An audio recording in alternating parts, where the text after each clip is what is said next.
What if the man you trusted with your prayers, your confessions, and your soul was hiding a crime so unthinkable it would shatter a community's faith forever? This is the chilling story of a priest, a forbidden affair, and a crime that shocked the world. Betrayal, lies, and murder, all hidden behind the sacred walls of the church. In the quiet of a small town where faith was the foundation of everything, Father Anthony was more than just a priest. He was a man revered, trusted, and loved by his congregation. His sermons inspired hope, and his presence gave comfort to the weary. He was the kind of man people turned to in their darkest moments. And then there was Mary, a young woman humble and struggling, who took a job as a housekeeper in Father Anthony's home. She never imagined that this position would bring her closer to the priest in a way no one could have ever foreseen. What began as a relationship of trust quickly turned into something far more complicated, a forbidden connection, kept hidden from the eyes of the world until it became impossible to ignore. A pregnancy, a desperate decision, and ultimately, a crime that no one could have anticipated. This is a story about betrayal, a breach of trust so deep it shook a community to its core, a crime that tore apart not just a life, but the very faith people had placed in the institution that promised to guide them. It's a tale of love, secrets, and ultimately, a murder that nobody saw coming. Father Anthony's journey to the pulpit was one of dedication and devotion. A young man from a small village, he sought solace in the church, and in return, the church gave him purpose. His journey wasn't easy. He worked tirelessly, studying theology and serving in various parishes, until one day he found himself in a position of influence at St. Mary's Church. His sermons were a beacon for many, filled with wisdom and compassion. The community saw in him a spiritual leader, a man whose presence could heal wounds, both physical and emotional. He spent his days helping the poor, visiting the sick, and comforting the grieving. His charisma made him well-loved, admired by everyone who came into contact with him.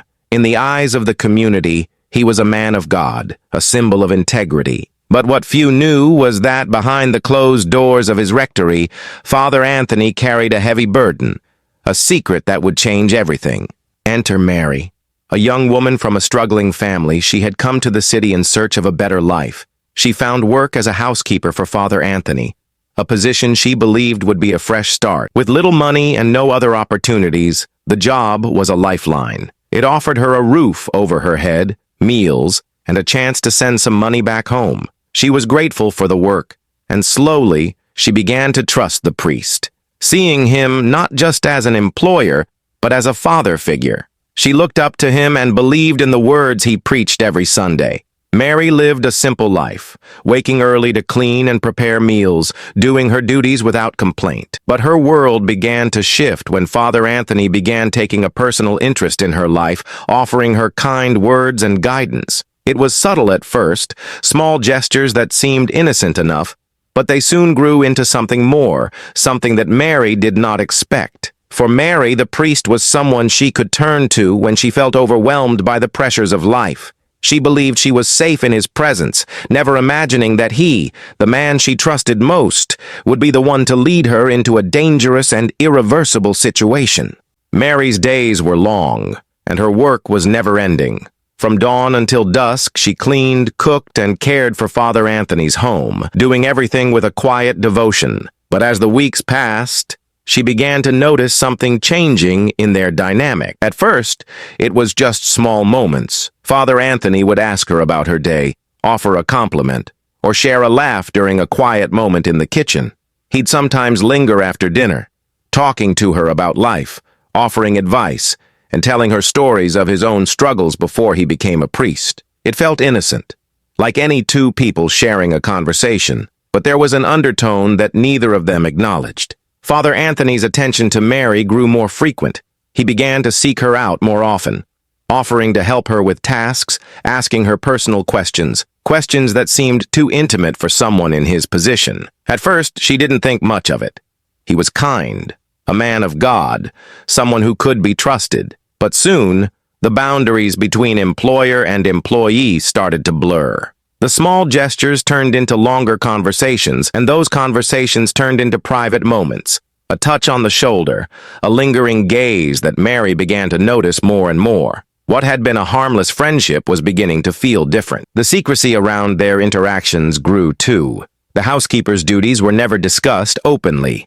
Whispers in the halls, eyes avoiding contact when others entered the room. It was as though no one could know what was truly happening behind the closed doors of the rectory.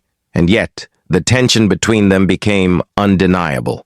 But as their relationship deepened, Mary found herself drawn to the attention she was receiving. She began to rely on it, confiding in him more, seeking his presence in the quiet moments of her day. The line between trust and something far more dangerous had begun to fade, and Mary, though conflicted, never quite understood the gravity of what was happening until it was too late. What began as friendly gestures and conversations soon spiraled into something far more troubling, something neither of them had intended. Father Anthony, the trusted figure in her life, had become more than just a mentor, and Mary, caught in the whirlwind of emotions she couldn't control, found herself stepping into dangerous territory. As their relationship deepened, so did Father Anthony's fear. The trust he had once built with his congregation now hung by a thread, and he knew the scandal of his affair with Mary could shatter everything he had worked for. His reputation, the respect he had earned, the trust placed in him by the community, was on the verge of being destroyed. But it wasn't just his reputation he feared losing. The deepening complications of the affair began to weigh heavily on him. Mary's pregnancy, a consequence of their forbidden relationship, was a ticking time bomb that could expose them both. He knew what would happen if the truth came to light. He would lose everything: his position, his authority, and perhaps even his freedom. In the quiet of the rectory, the tension reached its peak. Father Anthony knew that the secret could not remain buried forever. Mary had no intention of keeping the pregnancy hidden, and as the days passed, it became clear that the longer he waited, the more likely it was that someone would find out. The walls were closing in. In a desperate bid to protect himself, Father Anthony made a chilling decision. He had always been a man of control, a man who led with authority, but in that moment, control slipped away, replaced by fear and desperation. He couldn't let the scandal ruin him, and so he took matters into his own hands in the most horrifying way. One evening, as darkness settled over the town, Father Anthony invited Mary into his private study. There he spoke to her in soft, comforting tones, trying to convince her that everything would be fine. But the words that had once been kind now carried an edge, and Mary, trusting him as she always had, did not suspect what was to come. He reassured her that they would find a way to handle everything, her pregnancy, the truth, all of it. But as she turned her back to him for just a moment, everything changed. Without warning, he struck her down. The act was swift and brutal, an attempt to silence her, to eliminate the threat to his perfect life. Mary, caught off guard, struggled, but the priest's grip was unrelenting. Mary's final moments were filled with confusion and fear. She had trusted him, placed her life in his hands, and in return, he betrayed her in the most violent way possible. She never had a chance to scream for help. After the murder, Father Anthony, in a state of shock and panic, disposed of her body. He dismembered her and disposed of the remains in the nearby river, hoping that the water would wash away the evidence of his crime. But the dark truth could not be hidden forever. The brutality of the act was horrifying, but the priest's cold, calculated response to his crime would only become clearer as the investigation unfolded. At first, no one suspected Father Anthony. He had built a fortress of trust around himself, and the community, still reeling from Mary's sudden disappearance, was too shocked to question him. The police were left with nothing but a young woman who had vanished into thin air. Nobody, no witnesses, just an empty house and a community too stunned to speak. Initial suspicions fell on those closest to her. Was it a lover's quarrel? Had Mary been involved in something dangerous? But every lead seemed to lead to a dead end. The priest's alibi appeared airtight. There was no sign of a struggle, and no one had heard a thing. The investigation grew cold, and for months there were no breakthroughs. But the case was far from closed. Behind the scenes, authorities were working tirelessly, poring over every detail, every piece of evidence. And in the end, It was a single discovery that cracked the case wide open. A local fisherman out by the riverbank had stumbled across something unusual, a torn, blood-stained piece of fabric caught on a branch. At first it seemed insignificant, but forensic experts quickly determined that the blood on the fabric matched Mary's DNA. It was a crucial piece of evidence that couldn't be ignored. Police scoured the area and found more traces, footprints, tire tracks, and eventually, fragments of Mary's clothing leading toward the church. Authorities now had a trail, and it led straight to Father Anthony's front door. The breakthrough came when a neighbor who had been keeping to herself finally came forward. She had seen Father Anthony's car parked near the river on the night Mary disappeared. She had heard strange noises coming from the rectory, but hadn't thought to speak up until now. With witness testimonies and the mounting forensic evidence, the case against Father Anthony began to take shape. It wasn't just circumstantial anymore. It was undeniable. The arrest of Father Anthony sent shockwaves through the community. The man they had once trusted with their spiritual well-being was now facing charges of murder. But even as the evidence piled up, he maintained his innocence, claiming he had nothing to do with Mary's disappearance. His defense argued that the forensic evidence was circumstantial, that there was no proof he had killed her. But the prosecution had a powerful case. The blood, the fabric, the witness testimony, all pointed to Father Anthony. And as the trial began, the eyes of the entire town were fixed on the courtroom. Was this truly the man they had admired for so many years? The priest who had preached about love and forgiveness? Or was he something far darker? A monster hiding behind a holy facade? Reactions from the church were divided. Some stood by Father Anthony, claiming that his actions were a result of being misunderstood. But for most, the truth was impossible to deny. The priest, who had once been the moral compass of their community, had become the very thing they feared most, a murderer. As the trial moved forward, the prosecution's case grew stronger, revealing just how cold and calculated the crime had been. The defense tried to cast doubt, but the evidence left little room for that. The only question that remained was whether Father Anthony would ever truly come to terms with what he had done, or if he would continue to deny his actions, even as the walls closed in around him. After weeks of testimony, the trial came to a close. The jury deliberated, weighed the evidence, and delivered their verdict. Father Anthony was found guilty of murder, his once pristine reputation irreparably shattered. The man who had preached forgiveness, grace, and redemption was now a convicted killer. The courtroom was filled with an air of disbelief as the weight of the decision sank in. Some could barely look at him. Others, who had once trusted him implicitly, now questioned everything they had been taught. Father Anthony's sentencing was swift. He was condemned to life in prison, the chains of his past sins forever binding him to a fate he could not escape. But the repercussions of his crime were not limited to just the priest. The community, who had once turned to him for guidance, was left in shock. Their faith had been torn apart, and many found themselves questioning the very institutions that had long been pillars of trust and authority. The trust they had placed in Father Anthony was gone, replaced with anger, betrayal, and confusion. For many, it wasn't just the loss of a spiritual leader that hurt. It was the realization that the very person who had been entrusted with the moral guidance of an entire community had used his position to exploit and destroy.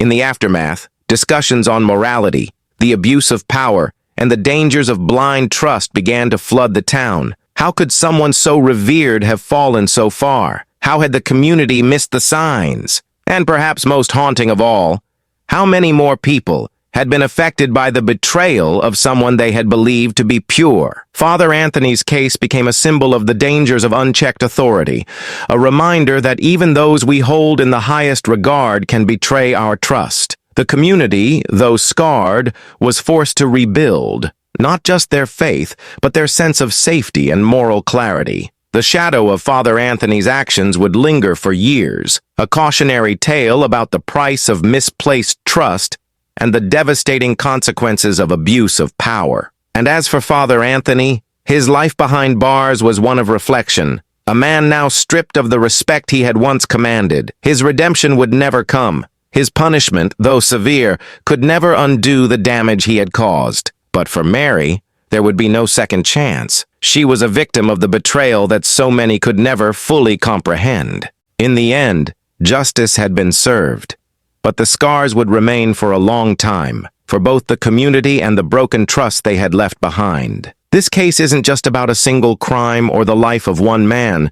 It's about something much bigger. It's about the devastating consequences of broken trust and unchecked power. When those we turn to for guidance, for safety, and for moral clarity betray us, it shakes the very foundation of who we are. Father Anthony was a figure of reverence, trusted by his parishioners, his community, and his flock. But his actions proved that no one, no matter how revered, should be beyond scrutiny. His betrayal of trust didn't only affect Mary, it affected everyone who had placed faith in him. And when that trust is shattered, it leaves ripples that affect everything it touches. The broader implications of this case echo through every institution of power. In religious settings, where trust is paramount, what happens when that trust is abused? What becomes of a community when its leaders fall from grace? And perhaps most importantly, how do we as a society hold figures of authority accountable, especially when their influence is so pervasive? These are the difficult questions that linger in the wake of this tragedy. While Father Anthony's sentencing may have brought some sense of justice,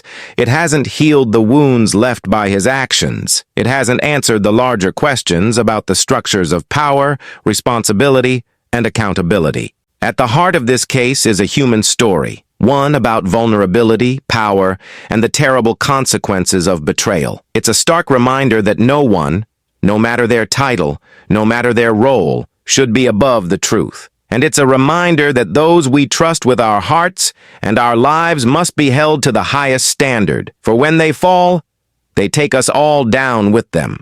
This case leaves us with more questions than answers, but it also leaves us with an important truth. The abuse of power doesn't just affect the individuals involved, it reverberates through entire communities. And the healing from such deep betrayal is a long, difficult journey. As we reflect on this case, we are reminded of the importance of vigilance, of questioning those who wield power, and of protecting the trust that binds us all. Because, in the end, trust is the foundation of everything. And when it's broken, the consequences can be more far-reaching than we can ever imagine. What do you think? Should the church have taken more responsibility in this case? Could the community have seen the signs earlier? Share your thoughts in the comments below. This is a conversation that needs to be had. If you found this story gripping, stay tuned for our next case, a chilling mystery that will leave you questioning everything you thought you knew. You won't want to miss it. And don't forget, if you want more true crime stories that dig deep into the heart of darkness, hit that subscribe button and give this video a like. Your support means everything. Thank you for joining us, and until next time.